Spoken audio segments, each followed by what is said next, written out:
when it comes to transportation urbanism, the last place you probably would think of is in the desert. But today, that's exactly where we're going. This is History and Leisure, where many facets of travel come together, from theme parks and attractions, transportation, and ideas how we get there. This is the home for all of that. Be sure to follow me on Instagram, Threads, Blue Sky, History and Leisure Extras. I have a Substack, as well as a second channel where I post copyright-free footage and bonus material.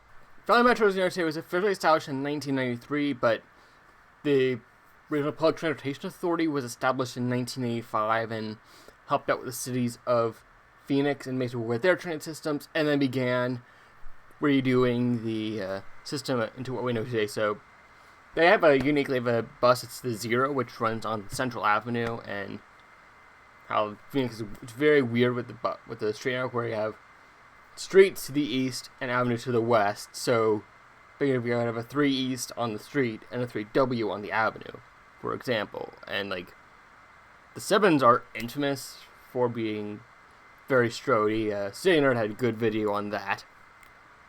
Should check it out. And so that basically set up with the bus network, and eventually kind of also a bit more hub and spoke at the time, but now it's very grid centric. A few expressways that are 500 series routes going out to further regions, but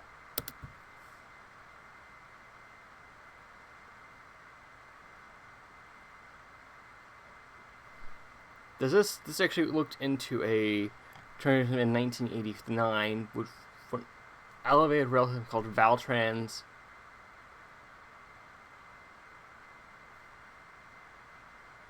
and been had 4 lines: red, blue, green, and yellow. Red line would travel from Metro Center, Arizona and Tempe, and serve Sky Harbor, kind of similar to the original, like what we have now.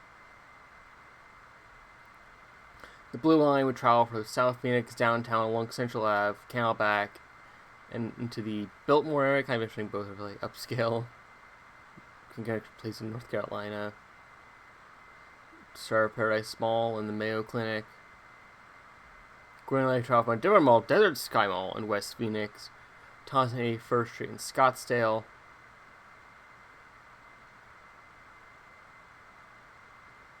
And then the yellow line would drive from 8th and Peoria down Grand Avenue, and then go to the Sun Devil Stadium at the ASU campus in Tempe.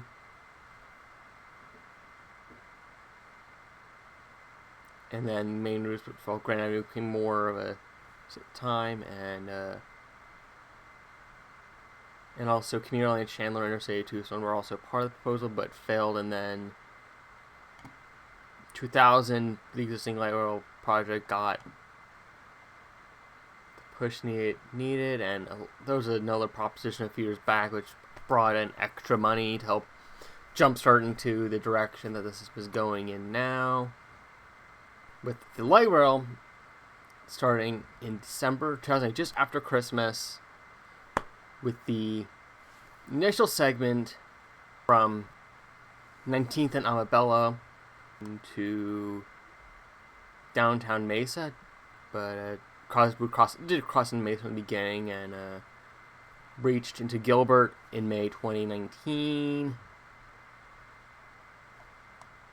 and recently, in the past year, finally reached Metro Parkway with a southern extension coming online basically any day, any week now, with that going from a new downtown loop from 3rd Street all the way down to Baseline Central. There is a nice train stop, but also we can go there later. There's other term plans I can show you on the map in just a minute. But yeah, Amtrak's really looking into that intercity route, probably going beyond Phoenix to Buckeye, all the way to Tucson, and fully restoring the route between Yuma and Phoenix up to passenger rail standards, so they can go back to the original routing of the Sunset Limited versus the dinky situation of Maricopa right now. concept is that, looking here at this teal line here, there's two little industrial lines coming off the main line. One in Tempe, kind of where the streetcar, that I think it was like 2016, 2018 that opened, where it connect to the split after the main would be the Amtrak station in Tempe. At least I would assume it would be an Amtrak station. And then would primarily run parallel to I-10 through Guadalupe, so South Tempe, and then stops in Guadalupe Ray Road, Fire Road.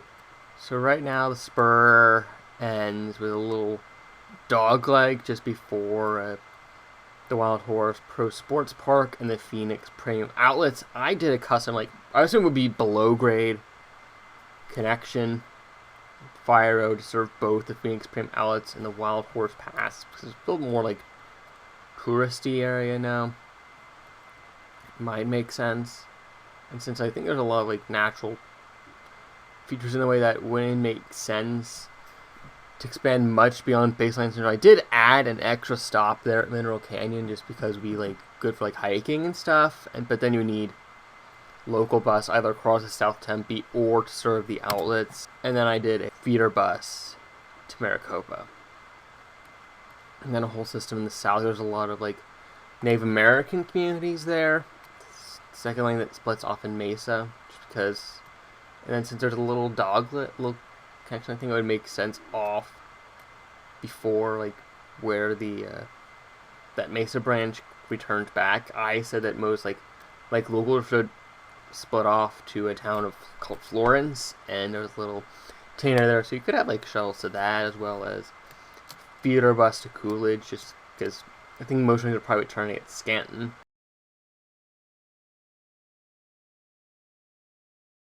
Because Elroy's a little bit off the beaten path, and then Coolidge would be on like the Tucson route, but I said a few extra connections, just like, especially I think Suntan Valley is a bit more of a popular place. It'd be nice to have a local connection there, and also just that bit of extra frequency.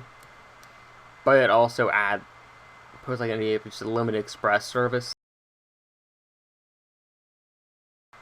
Obviously the orange line is the longest one that goes through the city, and to Westgate by the Desert Sky Mall. And this part right here, I know that part I know is official. Persia side the one extension, Camelback, the little dog leg there. I know they really want to do like there's like a little weird mess up here they didn't really care about. But then I did a little connection there to Grand Canyon University, so I think would make sense. Canal Trail, Crystal Lagoon, State Farm Stadium. This is where Mattel Adventure Park is. Diamond Casino is like bus connection to the medical center in Peoria. It's a pretty decent area because there's a lot of business stuff out here in Glendale. Like, I'm sure Albert has an office there. Vanguard.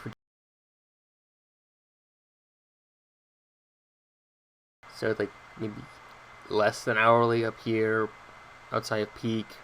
Like, since like this would be unbalanced, it would make sense to sort of have extra service to Glendale because it's so close and there's just a lot going on here.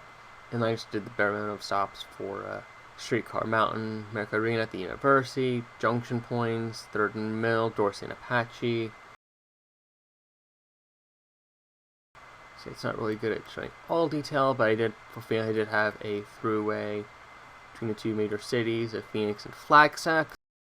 There are a few audio issues somehow on the recording, and so this next bit I'm going into is sort of like a little bus system. This how there's a lot of like tribal communities down there, so like the little like shuttle system for the lines, it was kind of more hopefully like 30 minutes down, maybe the one to, like the Prescott Valley would be more commuter centric, but also for the Scranton line between Scranton and Coolidge, the line does not exist. And so it wasn't exactly like the official mapping of when the thing is. I just did the whole default purple line that is now. But I've seen different ways is that either the line out to Gilbert will continue as is, and just this line here will just go here, so there will be hopefully twice the frequency between Metro Parkway and downtown. It's kind of the idea, like trying to build sort of like a good sort of like grid with the light rail, because it's kind of what lighter rail is good as, making grids and having the flexibility of sending a train wherever. Valley, just called VR for Valley Rail Line 1, Valley Rail Line 2, Valley Rail Line 3, and then the Sun Valley Express. Although I could call it the Sunrunner, that'd be nice. Allusion to Mesa's former name they used for their bus network before the Valley Metro branding. Westbound is actually a pretty good night train. It might be a little late, but I think you will get into the area like at a good time, I think, versus the other way. Because like, it'd be nice if it didn't take as long to go between San Antonio and Houston, but still get in at a decent hour. Like, if it was scheduled to get in at like 10 p.m. into LA, and also like depart around 10, that would be perfect. And then it would probably be 6 or 7 a.m. departing LA, getting into yeah, I got a little messed up again, but I decided to move the Amtrak to Ontario Airport just so it would have a good connection to Bryan West. So I had like a 4-mile shuttle to Rancho Cucamonga, so I would think there would be some value there. And also, they would already include a Metrolink extension Ontario Airport in that, so I think it's valid. I'm Lindsay, you're watching History and Leisure. Until next time, comment, subscribe, and strike the bell.